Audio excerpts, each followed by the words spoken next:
स्वागत है मेरा चैनल मेडिसिन आचार्य पे। अब फिर से एक बार हम मिलते हैं। क्या नाम है आपका? अभिषेक पटेल। अभिषेक पाटिल। कहाँ से, किस फार्मास हो आप? मैं हेट्रो हेल्थ केयर से हूँ। मैं एज ए फार्मासिस्ट मैंने किया है ग्रेजुएशन। पर अभी मैं एज ए मार्केटिंग में जॉब कर रहा हूँ एज ए फार्मासिस्ट।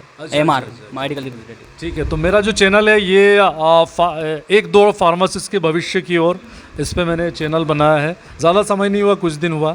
मेरा मोटो ये है कि फार्मासिस्ट के लेवल को भारत में बढ़ाया जाए और जो कचरा मचाया गया फार्मा फील्ड को लेके, हमें सिर्फ या तो हम सिर्फ या तो एमआर बनते हैं या फिर छोटा सा मेडिकल डाल के बैठे रहते हैं। इसके अलावा कुछ है ही नहीं हमारे लिए। जबकि आप जानते हो कि पढ़ाई लिखाई बी फार्मेसी की और एम फार्मा तक कितना टफ होता है। बी फार्मेसी में 40 पेपर आपको निकालने पड़ते हैं। कैसे आप निकालते हो ये आप खुद जानते हो, है ना। एम फार्मा तक अगर अपन जाते हैं तो 55 पेपर टोटल अपने को निकालना पड़ता है।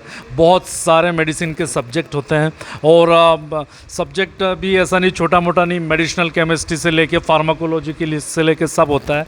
तो क्या यार मेरे भाई क्या नाम बताया, भूल गया मैं, सॉरी। अभिषेक भाई, आप मुझे ये बताइए, pharmacology, medicinal chemistry, anatomy, physiology, ये सारी चीज़ें पढ़ने के बाद में सिर्फ हम मार्केटिंग तक ही सीमित है या फिर सिर्फ एक मेडिकल स्टोर तक ही सीमित है? आपकी राय में क्या होना चाहिए? सर मेरे हिसाब से अगर देखा जाए तो जिस हिसाब से हम मेहनत करते हैं, फर्स्ट सेम से ही बंदा लग जाता है। 12th पास करते हैं, 12th में मेहनत करते हैं, फीस भी मोटी होती है। सही बात है। आप फार्मेसी की अगर ग्रेजुएशन अपन करें और उस टाइम के बाद मैंने भी 4 साल उसमें दिए। अब 4 साल के बाद ऑप्शन ही नहीं था कुछ। एक ऑप्शन था कि आप या तो कंपनी में चले जाओ। कंपनी में 9,000 रुपये देते हैं। कितने घंटे के? 8 घंटे के। 8 घंटे के 9,000 रुपये देते हैं बी फार्मेसी करने के बाद। अब उसके बाद या फिर दूसरा ऑप्शन था कि आप मार्केटिंग में आ जाओ। तो मैंने इससे अच्छा चुना कि हार्ड वर्क चुना, कि मैंने चुना कि मार्केटिंग में जाऊँ। इससे अच्छा मैं इसी फील्ड में पेमेंट वगैरह थोड़ा अच्छा देते हैं। पेमेंट तो हाँ देते हैं अच्छा, कंपेयर टू मार्केटिंग से अच्छा देते हैं। मतलब सॉरी, मैन्युफैक्चरिंग से मार्केटिंग में पैसा अच्छा देते हैं। इतना भी अच्छा नहीं देते, इस हिसाब से काम भी ले लेते हो। क्योंकि आजकल प्राइवेट कंपनीज का इतना अतिक्रमण हो गया सर कि काफ़ी हद तक एमआर को भी झिंझोड़ के रखते हैं। ये मेंटली इतना प्रेशराइज करते हैं कि आपकी सेल क्यों नहीं हुई इतनी। अगर आपने ब्रांड वाइज बेच दिया तो वैल्यू वाइज क्यों नहीं बेचा, वैल्यू वाइज बेच दिया तो ब्रांड वाइज क्यों नहीं बेचा। तो आज एक फार्मासिस्ट बच्चा क्या करेगा सर? क्या करेगा, सही बात है। एक फार्मा स्टूडेंट्स की बहुत हालत ख़राब है फिलहाल भारत में और उनके लिए गवर्नमेंट ऑफ इंडिया को सोचना चाहिए कि जल्द से जल्द इनके लिए कुछ किया जाए। अगर ऐसा नहीं करते हैं तो फार्मेसी जो डिग्री डिप्लोमा है ये कोई करेगा ही नहीं और कॉलेजेस धीरे धीरे या बंद हो जाएंगे। कई के लिए न्यू यूथ को जो है बी फार्मेसी करने के बाद या एम फार्मा करने के बाद उनको सिर्फ मार्केटिंग दिखती है। लेकिन मार्केटिंग से पहले वो एक बार ज़रूर अपना हुनर का ट्राई प्रोडक्शन में करते हैं। कई के लिए उनकी जो हुनर है, उनकी जो काबिलियत है प्रोडक्शन को ही मैच करता है। इसलिए एक बार ज़रूर वो प्रोडक्शन में जाते हैं। लेकिन प्रोडक्शन में जाके उनसे जो काम, हमसे जो काम लिया जाता है बड़ा गजब का लिया जाता है। 8 से 12 घंटे का काम करना पड़ता है और उसके बाद में सैलरी 7,000, 8,000, 9,000। तो वहाँ पे सीधी बात है हमारी बेइज्जती की जा रही है, फार्मासिस्ट केमिस्ट की बेइज्जती की जा रही है। तो इसके लिए ही गवर्नमेंट को कुछ सोचना चाहिए ताकि हमारा लेवल बढ़े। जिस हिसाब से पढ़ाई लिखाई है बी फार्मा और एम फार्मा की, विशाल भाई, तो उस हिसाब से आपको लगता है कि एक फार्मासिस्ट जो है नॉर्मल प्रैक्टिस कर सकता है, एक पेशेंट को मतलब पेशेंट देख सकता है, नॉर्मल प्रैक्टिस आराम से कर सकता है कंपेयर टू गांव में जो हल्ली डॉक्टर्स बैठे हुए, नॉन क्वालिफाइड डॉक्टर्स बैठे हुए हैं और सलाह मेरोपिनम इंजेक्शन तक वो लोग लगा देते हैं। तो उनसे बेहतर क्या एक फार्मासिस्ट नॉर्मल पेशेंट नहीं देख सकता है? जी बिल्कुल, ये अथॉरिटी फार्मासिस्ट को देनी चाहिए। क्योंकि जो गांव में आरएमपी डॉक्टर बैठते हैं, मैं भी जाता हूं उनसे मिलने, कुछ डॉक्टर मेरा भी प्रोडक्ट लिखते हैं। तो वहाँ पे ये सीन होता है सर कि उनको ज्ञान कुछ नहीं होता।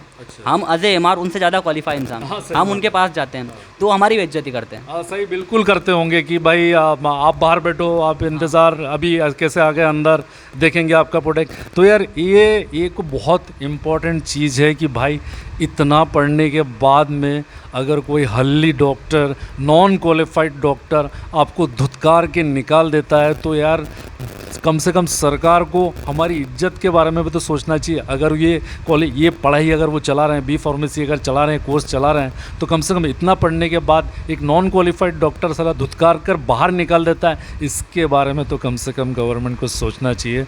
तो भाई आपके हिसाब से ज़रूर प्रैक्टिस के लिए, जनरल प्रैक्टिस के लिए तो कम से कम गवर्नमेंट, जी बिल्कुल, क्योंकि जो मॉलिक्यूल का नाम आरएमपी डॉक्टर्स को नहीं पता है वो हम फर्स्ट सेमेस्टर में पढ़ के छोड़ चुके हैं। हाँ सही बात है, बिल्कुल बिल्कुल सही बात तो है। सर ऑब्वियसली हमें अथॉरिटी मिलनी चाहिए। हाँ अथॉरिटी मिलनी चाहिए, भले ही बोलना चाहिए कि मेजर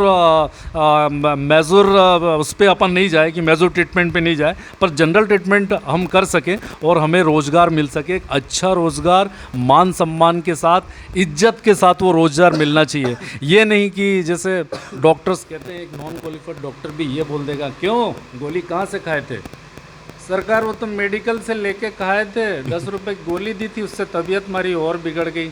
तो ये जो लफ्ज़ है ना, सिर्फ हमारी जो है काबिलियत को दबाने की वजह से हुआ है। आप अगर 10 रुपए मेडिकल पे रखोगे तो भाई फार्मासिस्ट क्या करेगा, वो पैरासीटामोल की गोली दे देगा या कुछ और एक आध इस तरह की नॉर्मल गोली दे देगा। लेकिन अगर उस हिसाब से अगर इज्जत गवर्नमेंट हमें देती, या तो गवर्नमेंट अच्छी नौकरियां फार्मासिस्ट के लिए निकाल देती, अच्छे बेहतर पोस्ट देते, या फिर प्रैक्टिस के लिए अनुमति देते, तो हम दिखाते कि फार्मासिस्ट क्या कर सकते हैं और किस तरह से वो क्रांति भारत में ला सकते हैं। आपको रोज़गार देने की आवश्यकता नहीं थी गवर्नमेंट को, सिर्फ अगर इतना वो अलो कर दे, गवर्नमेंट अलो कर दे कि हाँ भाई आप नॉर्मल प्रैक्टिस कर सकते हैं, तो ही मैं बता रहा हम लोग धूम मचा देंगे। क्यों भाई सही है। चलो मिलते हैं बस नेक्स्ट वीडियो में। कैसी लगी वीडियो ज़रूर लाइक सब्सक्राइब और शेयर कीजिएगा और ज़्यादा से ज़्यादा जुड़िएगा। Thanks very much.